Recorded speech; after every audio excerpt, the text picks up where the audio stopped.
Ladies and gentlemen, welcome to Getting the Gig, where you get tips on how to be a freelance designer, featuring Nick Longo, Natalie Palumbo, Jasmine Johnson, and Alicia Cologne. Now here's your host, Zachary DeHovitz. Welcome everyone to our second Getting the Gig event. My name is Zach DeHovitz and I will be hosting this event. Today, we have 4 amazing guests with us today to share their experiences and career in the multimedia industry.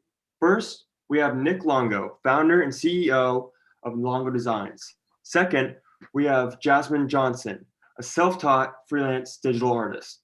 Next, we have Alicia Cologne, a graphic designer and photographer with over 10 years of experience. Last and certainly not least, we have Natalie Palumbo, an artist trained in motion graphics, design, and visual effects compositing. Thank you all for coming. Welcome. Let's get started. So, our first question for our panelists, tell us about your current role and the company you work for. Great. Thanks for having us, Zach. This is great. My name is Nick Longo. I'm a branding and design strategist based here in Los Angeles, California.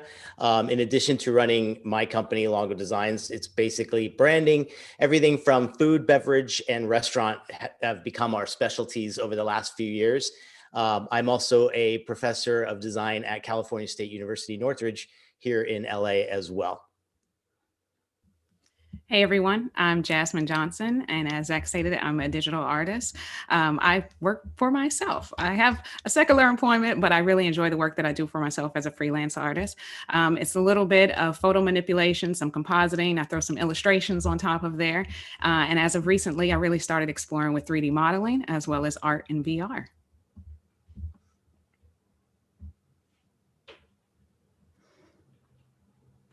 Natalie, is it you or is it me? I think it's you. Okay, I'll go. All right, sweet. My name is Alicia Cologne. I'm a paper illustrator and photographer. And so what that means is that I make things out of paper, which you might be able to see behind me, I don't know, for tech companies, for editorial purposes, all of that good stuff. And then from there, I also have another business where I create paper craft kits for adults and children, which is really exciting as well. Hello, everyone. I'm Natalie Palumbo. I'm a trained motion graphics designer and an Adobe certified professional in visual and video design. Technically, my training is in motion design is described more as generalist rather than specialist because I wanted to have a broad range of skills to handle any job opportunity that came along. And I am working on a variety of different projects right now. Most of the ones that I work on are for independent film companies based in Manhattan, and most of the projects that I get are based on recommendations from other filmmakers and other companies that I worked with previously. So I really do love the work that I do. All right, thank you for the introductions. So our second question tonight is, how did things change work-wise during the COVID-19 pandemic? I'd say it was about 50-50 with my clients. Most of them had that first week, including myself, of panic. I think all of us went through that kind of zone of what is happening, how long, how is this going to affect, everything as far as just not only financially, but emotionally, anxieties and all those things. Most of my clients did take a bit of a break and a little breath to kind of reevaluate. And that was obviously, we were all in that same kind of zone. And then the other half of my clients almost ramped up immediately in the food and beverage industries.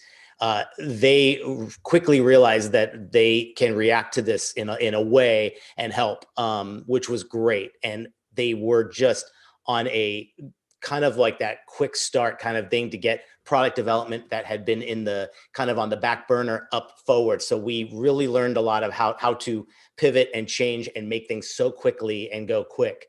The other half kind of took a pause, and a few of them were in some dire straits. I work with a lot of breweries, and they were the first to kind of get not only closed, but they had no alternative way of revenue. So for a good few months there, we were almost not billing them in any way, just to help them through the process. And I think that was a very cool thing to see a lot of people in our industry do, to help out other industries that were really, suffering at that point. And it got them through a really tough time. And I've heard a lot of great stories from other designers and firms that were doing that same thing. So everybody did really pitch in. And I'd say in just the last 2 to 3 months, it's really feeling like a whole other world. It's just so optimistic. Everybody's really found a new drive and a new passion and new purpose in everything they're doing. And we work with a lot of young companies. So it's beautiful to see so many people starting businesses at this point. So I think it's a great time to be a creative, 100%. And going into that question for me, it was a little bit of a different experience because as a freelance artist, I literally just kind of came into this field. My secular employment really slowed down as we kind of had to adjust working from home and changing. And that gave me free time to do more of the art that I was really looking forward to doing personally. And that opened up doors that I really wasn't expecting. I think people started to realize that those who were normally tied to an office, they could rely on people outside of an office, a contractor or somebody remotely to do work, and they could do just as good of that work. You don't have to actually be into an office. So I had individuals, this wasn't necessarily my plan, but I had individuals who reached out after sawing my work, and they wanted to contract me to do design work. And simply just because, COVID hit, it put people who did own their businesses in a very tough spot financially. And maybe they had to, unfortunately, let some staff go. They still needed work to be done. So they could easily bring people on board for a special project and then kind of let them go. And I ended up being one of those people for a couple of companies. So it was, while it was definitely a trying time for all of us, personally and financially, there was definitely room for creatives and individuals to thrive. So for me, it was and all my clients went away. Like, absolutely. So normally Q1, which is like the first, couple of months or a few months within the year, is really slow as a freelancer. It's one of the things, I'm third year into freelancing. Before this, I was always full-time at an agency. And I didn't know the ebb and flow of a freelance. So I already know going into Q1, like, okay, this is going to be slow. It's old hat. I got it now. But then when like I was talking to clients and they were like, okay, we're pausing everything, or leads, not because, they're pausing everything. And then at the point I'm like, holy crap. So I remember going through my money and kind of looking at like, well, how little can I pay myself in order to keep going? In order to because at this point I'm like, well, I couldn't even find a job, I felt like, because in the grand scheme of things, being a paper illustrator really niches you down. I mean, like, I'm the niche of the niche, right? And so at that point, everyone is like, oh man, we got to go the cheaper, faster route, or like whatever. And so then at that juncture, that's when I actually started live streaming, largely because I was I knew that I still needed to get my work out there. And for me, conferences were really, really big to meet people. And so I figured, you know what I'll do? I'll live stream. And then that's how I got on the Behance platform. And that has, oh my gosh, it's changed so much. My community has changed so much as me as an artist. And so for me, COVID kind of forced me to look at places that I could better myself through personal projects and dive in. Because if I didn't do that, I would freak out because of the lack of client work. So again, kind of echoing what Jasmine was saying about personal projects and kind of being able to do that art. And then of course, resonating with the audience. And then also what Nick said, that like this quarter, these couple of months, I actually see that prosperity coming back, the abundance of new gigs that I've never seen before actually in a Q1. So it's really exciting to see how things are right now. What's really interesting about when COVID initially had an impact, and where I am, it started around March last year.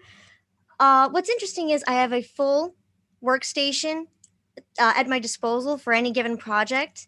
But what's interesting is the clients that I would work with on independent film projects, many of the times, rather than get together and do reshoots, they would want to see if they could implement a certain effect through visual effects compositing. So what ended up happening was I ended up receiving more client projects than I expected when the pandemic started. And I was extremely grateful for that. And as for live streaming, the whole reason that happened on the Behance platform is I developed a personal project that another client liked. They wanted to see a version of that, but in live reactive graphics for an event that was coming up. And that project ended up placing as top talent in the Adobe Awards. And then later on, they asked me if I wanted to experiment with live streaming on the platform. So that's how that got started. And that has been a continual momentum in this case, along with all of the other additional projects that I do. And in addition, I also work with a local band in New York, New Jersey Metro, known as the Black Ties. I'm their social media producer.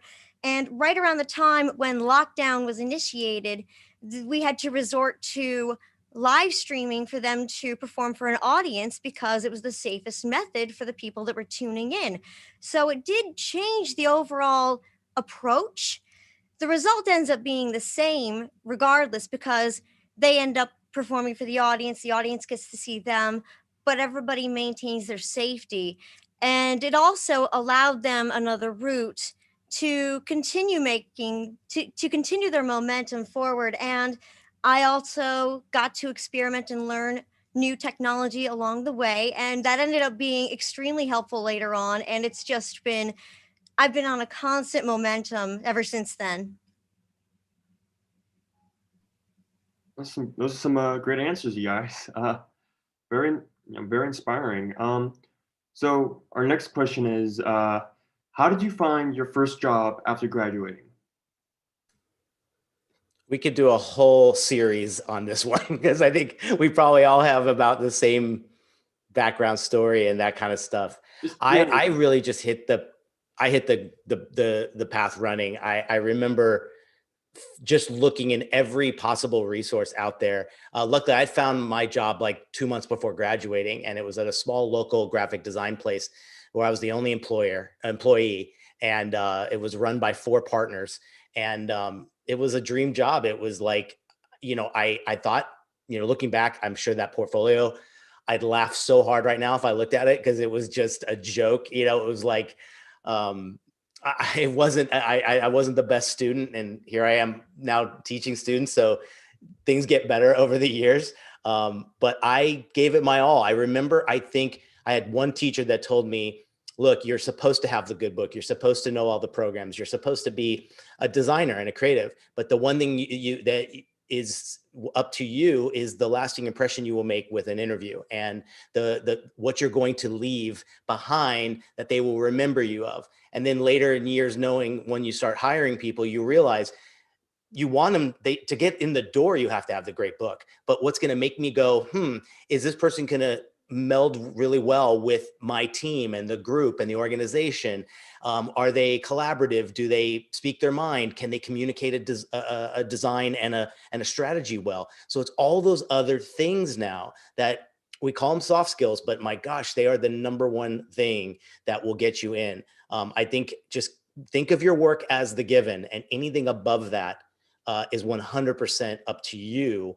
And I hope the one thing I hate seeing that students are getting now with working through Zoom is that inability to work collaboratively, work in a room, read body language, all that stuff. So it's up to the young students to kind of make up for that once we're out of this thing, and really make sure your skills are great.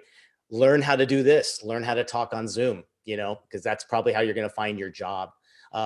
But that was kind of my path. I just made sure I put myself out there. I made custom resumes for the opportunity. So I just kept doing a save as, and I had like 20 different resumes based on the opportunity. And I would swap out keywords that were in the ad, and I would put it in my portfolio and in my resume and in my cover letter. So, those metrics were met when my resume was submitted. So it's like little hacks, but don't forget, it's the personality, it's you that they're hiring, not the portfolio.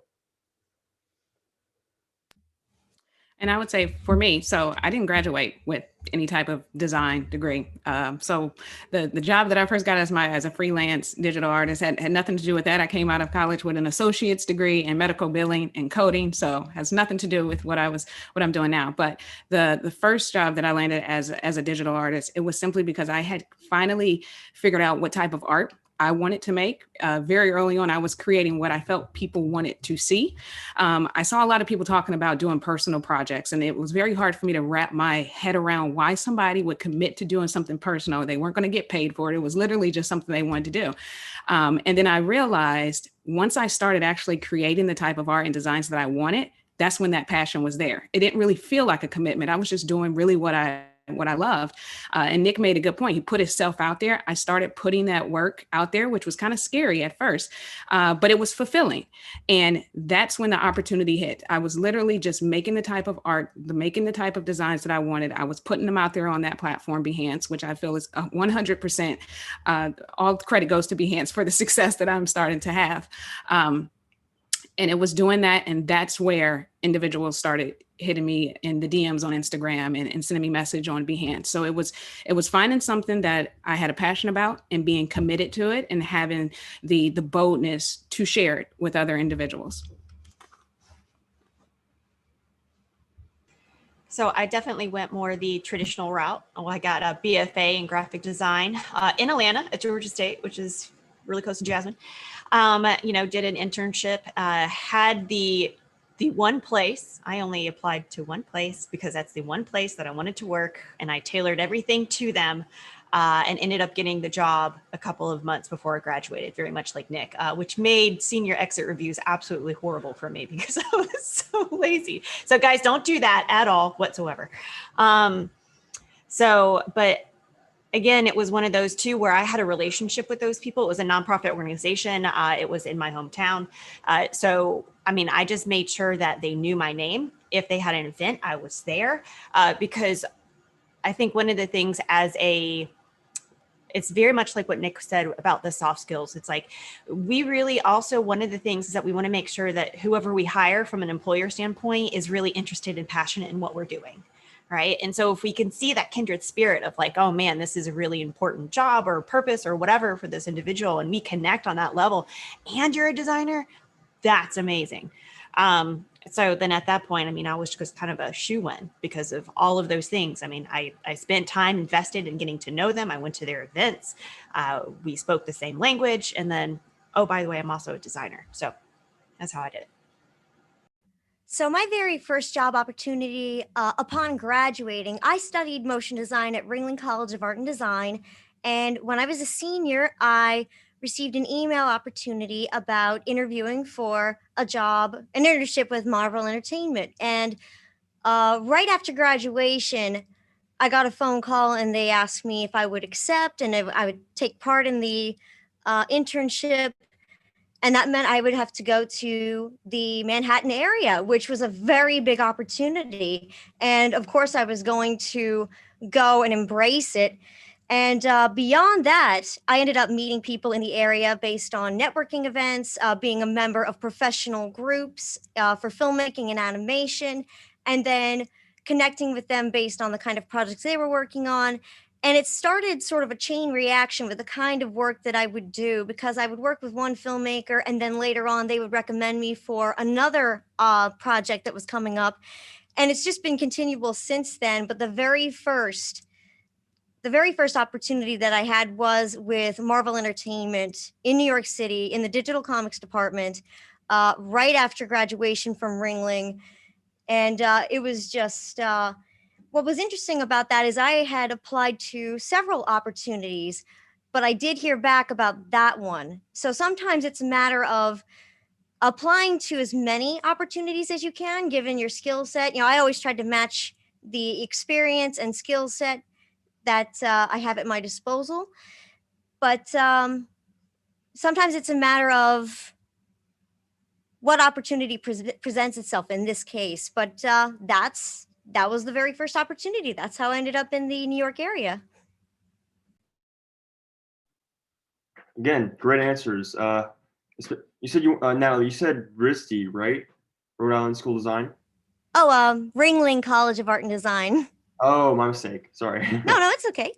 All right. So our next question for tonight, what advice do you give to help students find work? Okay. Starts with your portfolio, and that portfolio is kind of, summing up everything that you've done from that moment back, right? I'm a big believer in quality over quantity with your portfolio. Make sure you are putting together case studies that show what your strategy was, what your solution was to a problem.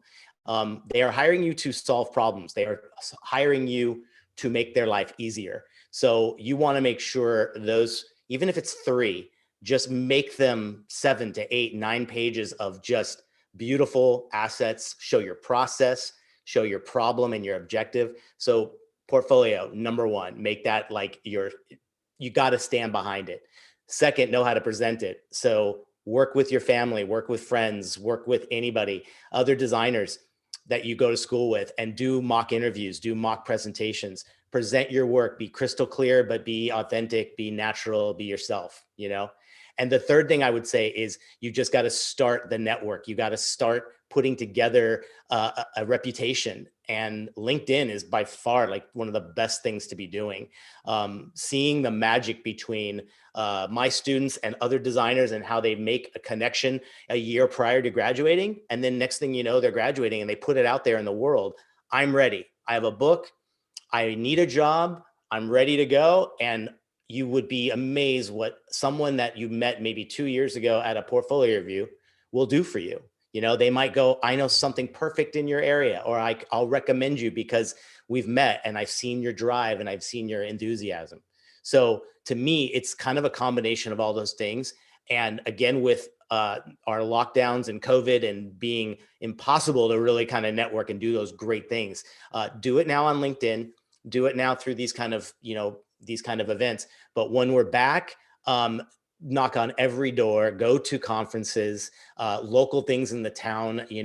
I love what you were saying, Alicia, where you knew there was that one place and you went for it. And I've heard a lot of great stories of people that just were like, that's the one place.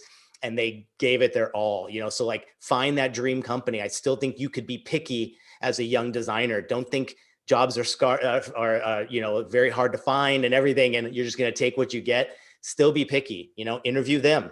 Don't just let them interview you. Ask questions that will make them go, who is that kid? Like you'll nail it. So that's my advice.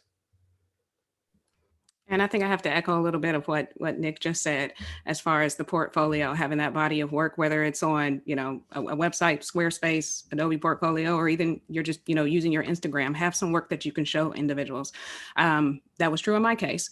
I think another thing that's very important is find a community that you're going to be a part of. You will not believe the type of connections that you can make. I hate using the word network, and I feel like it's so old, but that's just basically what it is. And there's so many different ways. It's not like how it used to be in the back in the day when you actually had to show up somewhere in person.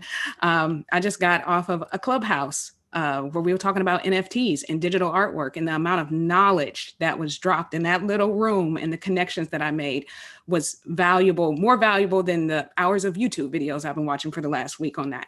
So find a community that you connect to, make those connections. You will never, you can't underestimate somebody being able to put you in a position and helping you along that journey. So the only thing that I can add to that, because all of that's rich, all of that is truth, is that your designer friend or colleague or person who's sitting right next to you or in your class is not your competition. They're not. And I mean, there's just so many times where I have heard other designers going like, why would I go to a design conference? Like, those are all my competitors. And I'm like, no, that's your community. Like, I think there's I'm going to butcher this. There's a phrase where it's like rising tide, raise all ships kind of thing. And it's like, we're stronger together. And I can't tell you the strength of communities. I can't. And so just that mentality, have a really good portfolio, because you need to, be able to everything that Nick and Jasmine said. But on top of that, just realize that your community is that, and they're not competition. So there's many suggestions I can make based on the question. Of course, you have to have your portfolio has to be a strong foundation first, but in addition, you also have to have a strong demo reel in the case of motion design or filmmaking work, and make sure that it's as updated and as polished as it can be. Be sure that when you are showing your portfolio or your demo reel, that you show the work that you likely want to do in the future. So you have to feature the work that you most want to do in this case. And I am talking specifically about motion design. It's a broad genre of animation and graphic design applications. What one person does in motion design may be completely different from another one. So it's really all dependent on what you enjoy the most under that umbrella. But this also applies to different realms of visual art and beyond. Make sure that the work that you present in your portfolio that you have done reflects the kind of work you want to do for other people and what you most enjoy. That's one of the first things that I would suggest. And in addition, I don't know if it's been mentioned yet, but of course, you have to look into having a professional website, a social media presence. On the subject of social media presence, be mindful of how you present yourself on social media. Keep it professional, because companies that are looking to hire you will likely look at your personal account to make a judgment on whether or not they can trust you to work with the company. So you have to make sure that you have a professional appearance on your social media platforms, even if they are personal. Just good behavior all across the board. That will be more beneficial to you in the long run. So there are a lot of suggestions I could make, but that's one of the biggest ones that I think is definitely important right now, is having a strong portfolio and maintaining your social media presence, and looking into expanding and having a professional account, either with a Squarespace website or otherwise, in order to present a separate portfolio on your website as opposed to underneath somebody else's platform. But anyway, that is the biggest advice that I can give at this moment in time. All right, that's a great answer. It's social media is pretty important, which leads us straight to our next question. What practical steps can they take forward? They being the students, or people looking to join the multimedia career. What practical steps can they take towards building a social media presence? I would say consistency is probably key. I agree with everything you said, Natalie. First of all, like just making sure clean as a whistle. Like if you want to express yourself in some other ways, make it private account. But the public ones, like know that you will be looked at, know that you will be searched if you're being up for consideration. So I just say it's like, be optimistic, be the person you want to be. Everything you're promising in that interview, you should be that in your social media presence. I like a little cleverness in that too. Like I love seeing things that are maybe not in the problem with social media is what rises to the top are the trends, right? The things that like everyone's doing. Look at packaging, look at brand identity, any subject matter. Everything starts to look the same. So like if you could do something and throw a spin in there that makes you stop for a second and go like, what is this kid doing? Like, this is pretty cool. I like this attempt. Like it's a great spot to mix your work that you're doing and some passion projects. You can have a nice flow in there because you're controlling that. That is your curation. And I think a lot of people will look at it and being like, in a lot of portfolio reviews that we've been doing, I love asking the professionals we bring in, what worked and what didn't when you looked at their Instagram and all that kind of stuff. And I think it was just that matter of like a nice even flow, some kind of a system, do it a lot, contribute a lot to all of the platforms because you're found better. I know on LinkedIn, you have like an internal score that only LinkedIn knows about you. So if you're posting and engaging more, you have a better number, and better numbers mean you get found faster and you're recommended more to HR and headhunters and recruiters. So use it more, just keep a system going.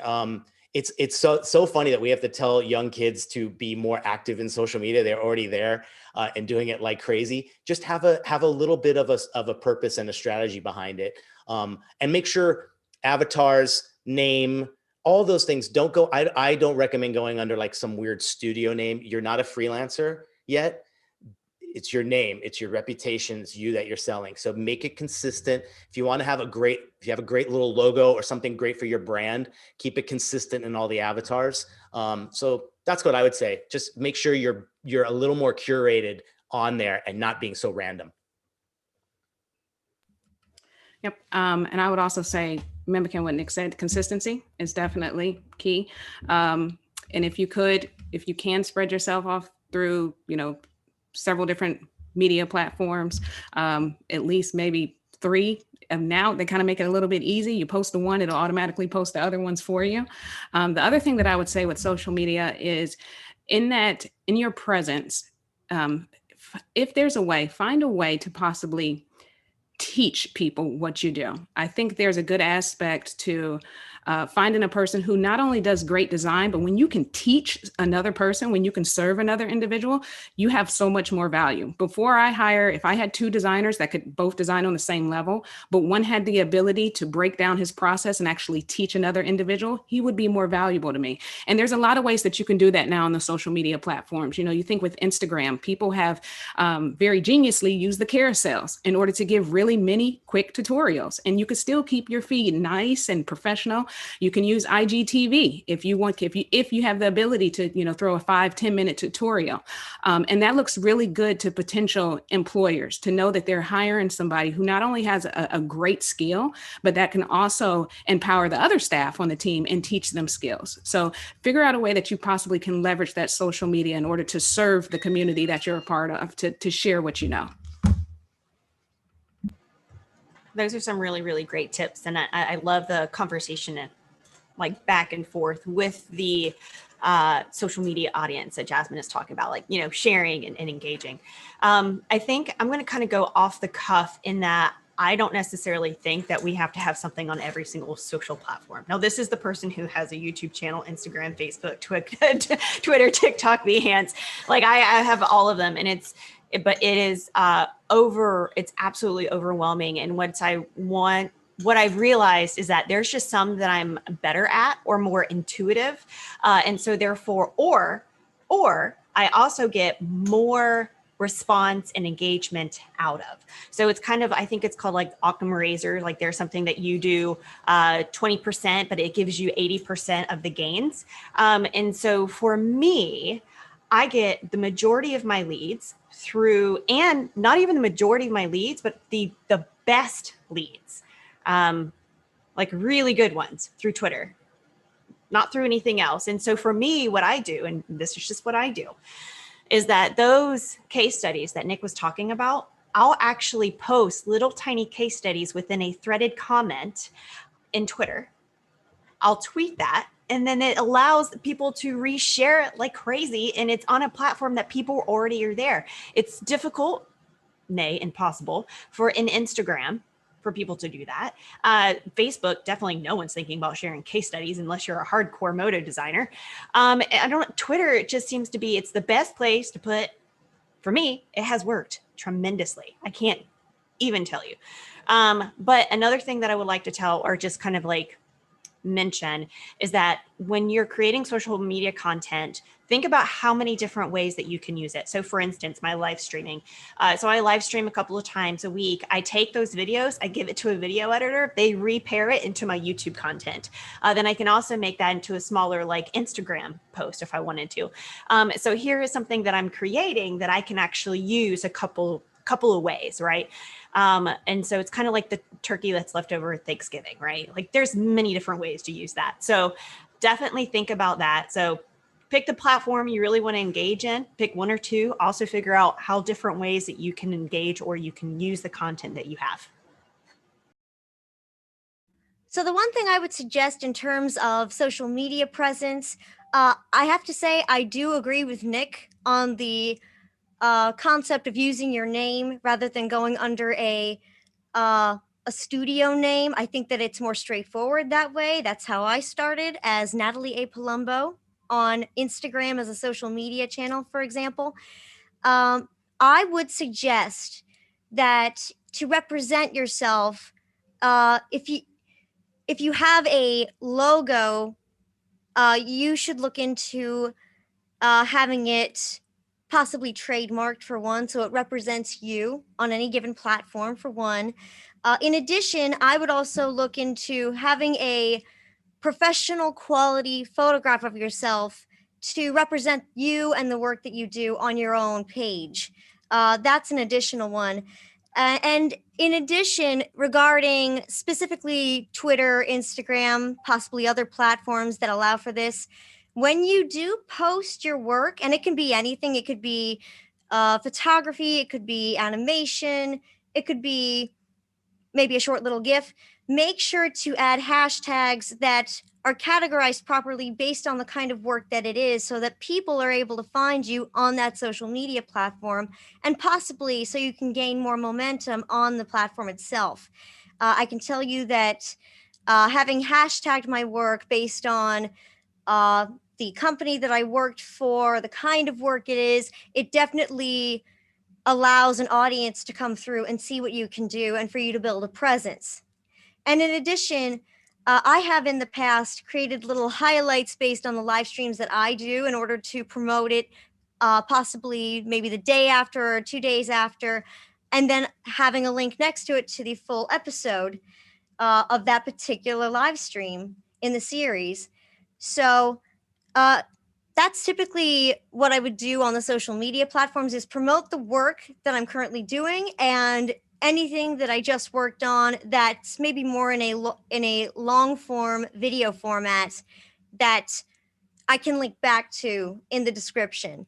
So it is definitely important. And I would also say that you have to, I would say, keep a schedule of when you post and what you post at what time. There are specified times that are the strongest and allow for the largest audience to come and see your work. And it's different depending on where you are and what schedule you're on. But I typically follow that format in terms of when to post and when the personal deadline is for that particular kind of post, so that there's something regular at least every week, or maybe every couple of days, depending on what you do, so that people know to expect new content from you. So that is the biggest suggestion that I would make. All right. Again, you guys don't stop to, you guys are not stopping to impress me. So our attendees, I just want to let you guys know that we've opened the Q&A. So if you guys have any questions, we'll just put them in the Q&A chat, and if we have time, we'll answer as many of them as we can. So on to our next question. This one is, how do you manage your work/life balance? That's an ongoing battle, I would say. You have to have I've had a few moments where when I worked for agencies and ran an agency prior to opening my own thing, I worked myself to the bone. Like, it was just the weirdest thing to be. You're just so caught up in that, what you're told to do, right? Continue to like climb the ladder, do all these things and work your butt off, and at nights and weekends. And we like reward people for this grinding thing that just is such a joke. Like the hustle and all these other things, like, why was it invented? Like, it's like, if it can inspire someone who's not doing anything to do more, great. But if you're already doing enough and things are great and there's enough work going on, you have to have life as well to know how to design for life. We are communicative designers, and everything we do is inspired by the stuff around us. And if you're not out and about, if you're not living life to know how to get inspiration, how can you design for it? So in many ways, I made a rule that it's like that balance is just something you mess with. There are weeks where maybe work does take a lot out of me, and I'm fine with that because that's what we signed up for. But you want to say, well, give yourself some time back on the life side when you can. And if that means, getting two days off in the middle of the week because I can, well, I'm going to sure take it. My instinct still says, find more work, like you can't have a day off, but we've seen how this is happening. And we're already in a very, we've already signed up for an industry that, unlike anybody else out there, what we do is put out there to be judged and to be looked at and to be, asked and told, is it effective or not? Did it sell? Did it persuade? Did it captivate? So you're already against the odds there. So that's why I'm trying to say, like, have a healthy lifestyle too. My biggest suggestions would be obviously to take care of yourself, to eat better, to drink water, get a standing desk, all those little things that definitely help. I noticed the biggest difference once I take care of myself. Work is just 10 times easier. I love having a clutter-free kind of area. It's not clutter-free right now, but it will be maybe Sunday afternoon when I get a moment to do it. So balance it out. Always keep track of it. There's no such thing as a 50-50. So if it's here for a while, bring it back here the other way. Compensate as much as you can. You're steering the wheel. If you're in a situation where work is taking everything consistently over and over again, it might be a sign for a change. If that means the job or whatever it is, it's up to you. Yeah. And for me, it is an ongoing battle. It's a fight every day. I'm a wife. I have 2 kids, so I have to break away from secular work, from even the work that I'm doing as freelance. I have to count out that time. It's just too important. So I've gotten to a point where, while I'm not really a person who keeps schedules, I do tell myself I am going to stop at this point and I am going to do something else. And sometimes I literally have to put those things down, whether it's my MacBook or my iPad or my phone, so that I can really be in those moments. And COVID this time really helped us to, recognize that we have to take care of ourselves, and we have to cherish those moments. We have to step away and spend time either with ourselves and just getting ourselves back together, or with those individuals that we love. And now, as things kind of, seem to be getting better and turning around, I don't want to lose, what I realized in that moment when it was definitely getting tough. So that's what I kind of have to tell myself. I tell myself at 5 o'clock, I'm going to come out of where I work and I'm coming downstairs. I'm getting far away from the computer. Another thing that was really helpful to me, and this, I actually had something that I really was excited about engaging. I had a hobby. I had a new hobby that I had found. And when you have something that you are really enjoying, you don't want to work. So it was very easy for me. I went down this rabbit hole and I started doing woodworking. And it was the most fulfilling work to actually work with my hands. I really like working with my hands. But anyway, I went and got all these tools and all of these things. So I really started, I got my own little workshop downstairs. But once I found a passion, it was so much easier for me to stop working, because I knew I had something else that I could kind of look forward to. And then it was also something that I could do with my family. I had my kids down there building with me, and my husband would come down there and stuff like that.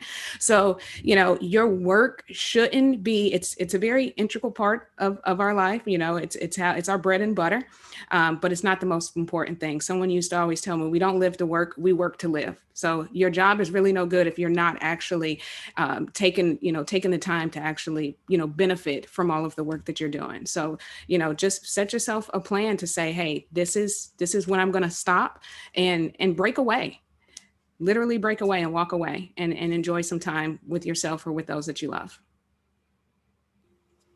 Good answers. So Jasmine, I feel ya. I'm a wife. I have 3 kids.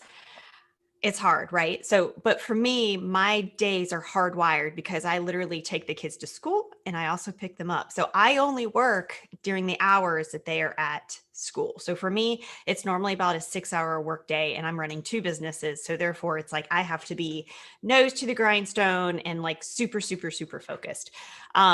But I like to take what Nick was saying earlier, though, about quality over quantity. And so that's how I see my hours.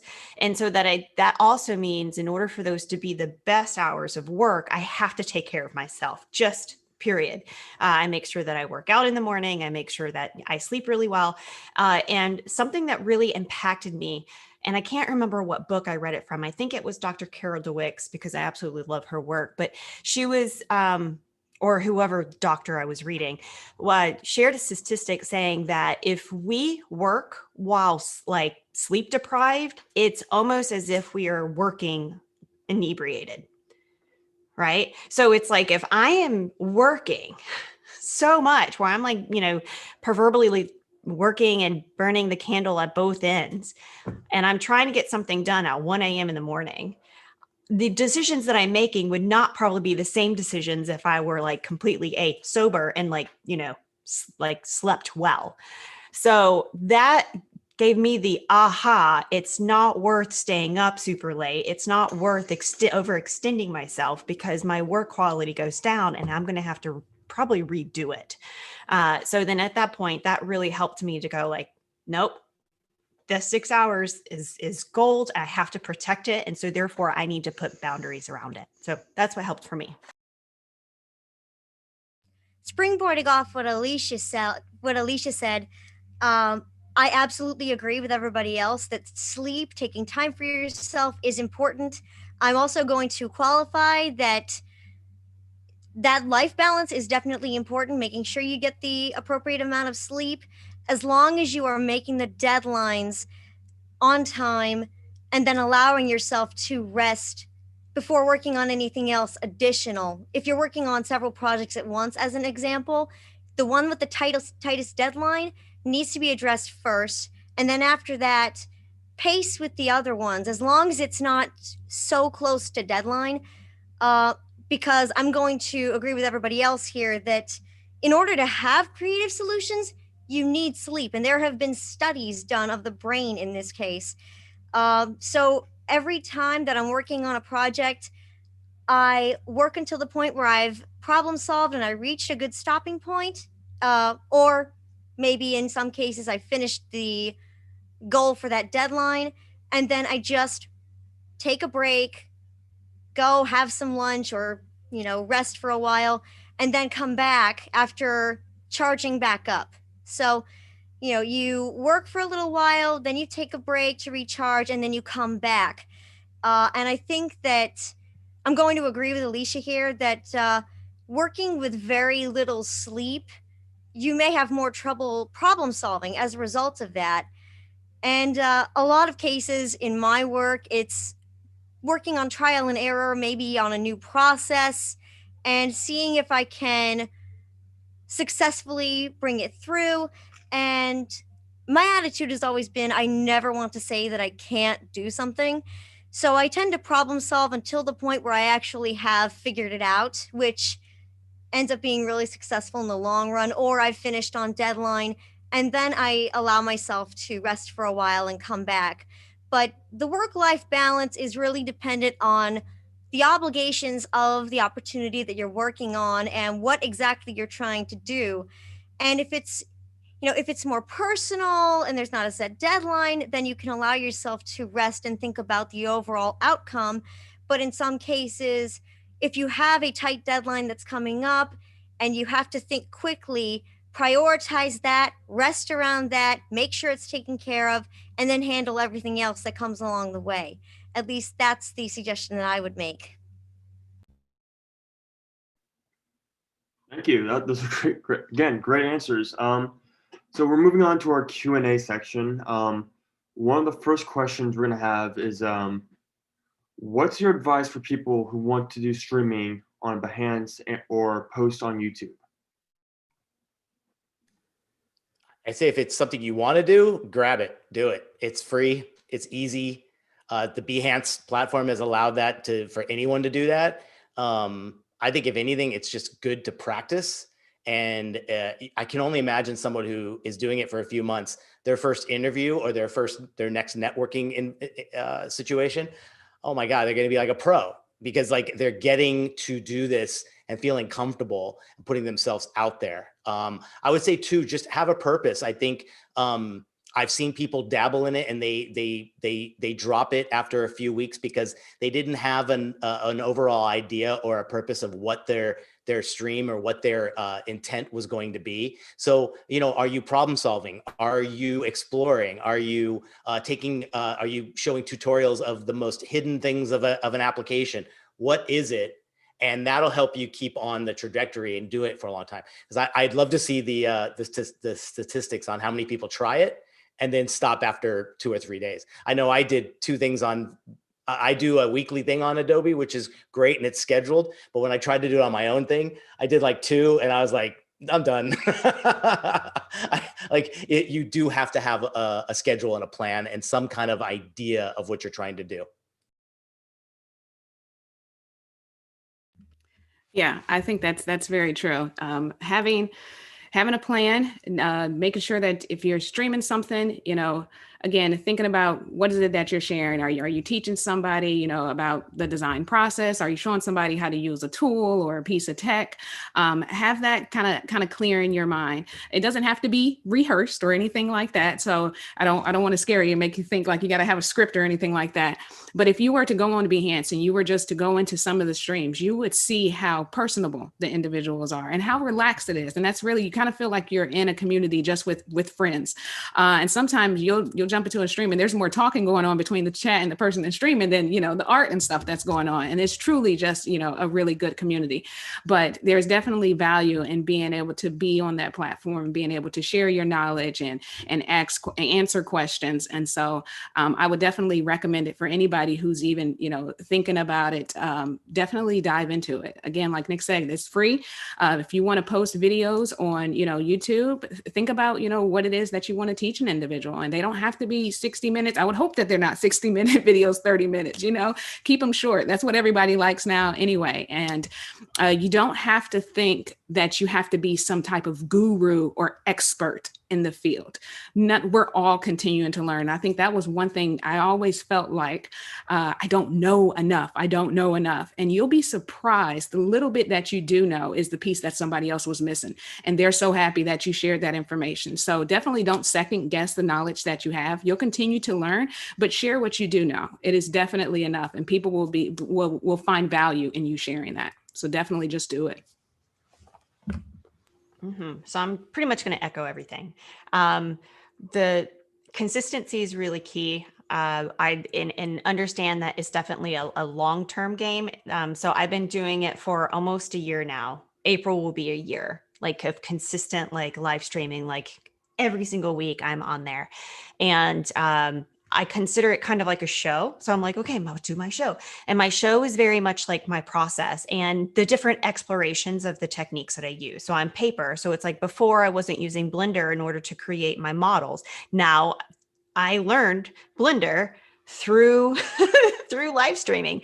And the thing is that going back to Jasmine, like I didn't know Blender. I didn't know anything. But chat did. And so they were like, I think you do this. And I'm like, oh, really, chat? Okay. And then I tried it and I'm like, oh my gosh. And then I have another camera. So I switched my camera and I write down a Post-it note, quite literally, because I have one right here of a Photoshop like command that chat just taught me this last week. I am so much better because I'm live streaming and chat is teaching me things because I'm just so open to make mistakes online, live streaming. And I think it encourages them. So I have a handful of people who are religious, like they are with me. They are streaming with me. Or not like, yeah, like they always show up. So it's been amazing. I have learned a lot. So I would say definitely do it. Definitely have kind of like what you're going to do. Understand that's going to evolve and that's going to be okay. But be open with your mistakes, be human. And it's just going to grow. The strongest thing that I can suggest in this case is just imagine that they are in the room with you while you are working alongside them. And they're just asking you thoughtful questions about what you're doing and how. And if you can give any advice to certain people in the chat, I've been asked many questions about motion design and how to get started, and asking for my advice on where to look in terms of research on how to get started, which I end up getting a lot of really thoughtful questions on the subject. And that's always fun for me to see. But show what you know. do the work that you are most comfortable doing, what really appeals to you the most. Don't be afraid to upgrade your setup in order to work within that space. And if you're going to talk about any projects you were currently working on, make sure to honor any non-disclosure agreements that do come up. There are many projects that I work on that involve NDAs for various reasons. Regardless, I honor all of those agreements and only talk about the projects that I am allowed to talk about. Typically, with any of the live streams that I do, most of the work revolves around my social media production work for the Black Ties. And if there's a new project that I put together, let's say I did an Adobe Aero test, which I've been doing experiments with augmented reality on that platform, I will share those little projects and talk a little bit about the process and how it came to be. And people can ask questions about that particular project. Typically, I do this either at the beginning, sometimes in the middle as sort of a small break, and then maybe at the very end before I close the live stream.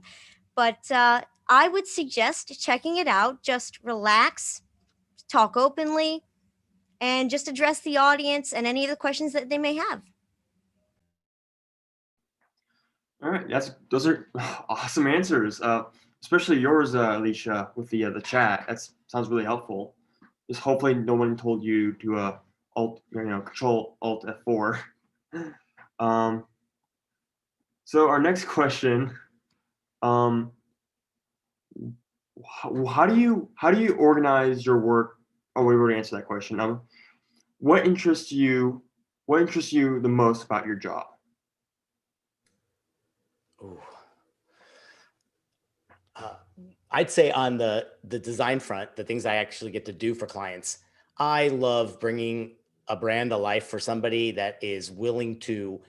They're usually family-run small businesses or people that have risked everything to launch a company. To be a part of that is the best thing out there. Getting to see the physical thing actually come up from the ground or on the shelf or something. And I over the last year, I have applauded anybody that wants to get out there and start a business, like, more than ever. And if we get to play that role in any way to help them, that is by far the best part of my job, is just going like I was part of their equation. On the teaching side, I highly recommend anyone who has had 10 plus years of experience in our industry to consider teaching in some way, shape, or form. Live streaming is a perfect example, right? It's like, it's the same thing. You have to almost think about your curriculum and your syllabus and your plan and everything. But for me, it's I've been doing the teaching now for 7 years, and I have hundreds of kids that I'm still in touch with, and we hear about what's going on. I hear about their new job or the promotion they got, or, unfortunately too, sometimes it was the layoff that happened last year, or something, and just helping them to, be inspiring. And I think at a certain point, you look at your career and you go, there's more behind you than there is ahead of you. So it's time to start giving back. And I think that's what all of us love doing probably the most, And I would say for me with the freelance work, I mean, the part that I enjoy the most is I have a measure of control, and I can, of course, compare that to my secular work where I don't have as much control. The design work that I have to do for my secular job, which I work for a nonprofit, is very principled. I have to kind of follow somebody else's rules. When I've had this opportunity to do my own work through freelance, they truly want me to do my own designs. It's not like, hey, we can tell that you can do this, but we want you to do something else. The first person that reached out was a local studio here in Atlanta that had a major client, and they wanted me to help create the designs, the illustrations for their microsite. And they literally wanted me to do it the same way that they saw my poster designs. And so that was very fulfilling. And it let me know that, hey, what I truly enjoy creating and how I like to create it, people actually like that. And they are actually willing to hire me and contract me for that. That feeling was one in a million. I had never felt that before. And so that's the piece that I truly enjoy. It's just having that control, having that ability to see offers come in and people reach out and have that ability to say, yes, I want to do that, or no, I don't want to do that. I can't do that with my real job. I have to say yes to everything I'm told to do. But that is one piece of being a freelance artist and really doing my work that I truly love, is that freedom and that control. Okay, so I think my answer is going to be really kind of out there. I love doing what I do because I get to explore and I get to stay tapped to curiosity. Um, it also, because of what I do, it is so, oh, my dog is going to come say hi. This is perfect timing. Um, no, I can't play. Sorry about that. So anyway, so because what I do is so niche and it's so unique, it does get a little bit of attention. And because of that, I end up being able to communicate some of the things that I've learned about grit, about growth mentality versus fixed mentality. I get to talk about curiosity is more important than passion. I get to talk about how your identity is in the work that you do. So I get to use the platform of what I create to share the truths that I have learned. Now nearing 40 years old, there's a lot of them. Because if I can help younger students not go down the weeds and sacrifice so much to the idol, the altar of work or career or persona or reputation, just like become a design celebrity, that is so important to me. And so, I mean, I super love this stuff. I still really love it. Like, don't get me wrong. Like, this is still really amazing, but I actually love more the platform of being able to help that it gives me. I think the most interesting thing about the work that I do is that the opportunities themselves are eclectic in terms of approach. So, what one client will want may be vastly different from the next one. And it's all dependent on the kind of motion design that it is. For one client, it could be a graphics package for broadcast, and for another, it could be visual effects compositing. And what I love about that is I get to use my broad range of skills as a generalist in motion design in order to work on those specific projects with specific needs, but the solution can be handled by somebody with a broad range of skills. So that's one of the really cool things about motion design. It's open-ended in terms of where you see it, what approach you can take, and where you might see it on a platform, as an example. So it's pretty open-ended in that term. But what's great about that is if you're specifically inclined to work in one section of motion design or any field of visual arts,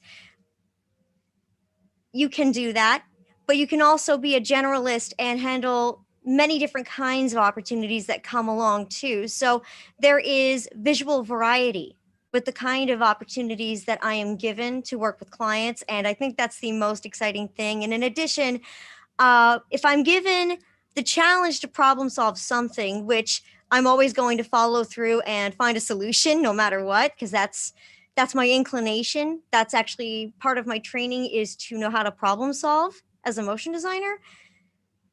I'm inclined to find the solution, but in finding the solution, you end up learning maybe a new piece of software or technology that may be useful much later on.